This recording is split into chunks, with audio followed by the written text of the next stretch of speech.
សូមជម្រាបសួរបងនៅខាងមុខអូននេះដែរគឺជាប្រភេទសាឡុងបុរាណកញ្ញូងមកបងហើយជាងបាញ់ឆ្នាំខាងប្អូនហ្នឹងកំពុងតែខាត់បន្ថែមបាទព្រោះចិត្តហើយបាតខាងលើអែតជាមួយពកបេងអញ្ចឹងទៅហើយបងខ្លីឈើកញ្ញូងសតអញ្ចឹងទៅបាទជារបៀបអានៀបហើយកូនកលឹងបែបបុរាណមកបងបាទនៅក្នុងឈុតហ្នឹងដែរគឺមានបងខ្លីចំនួន3បាទហើយបងវែងចំនួន1បាទហើយយើងសាច់កញ្ញូងវិញអស់ទៅហើយស្អាតណាបងសម្រាប់បងដែលស្រឡាញ់បែបបុរាណគេហៅថារចនាបថសាមញ្ញបែប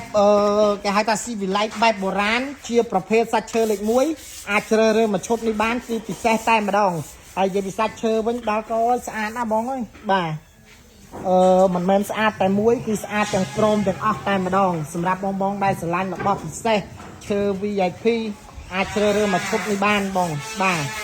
បងធ្វើការខាត់បាញ់ចិត្តហើយបាទអរគុណច្រើនគោរពលាបង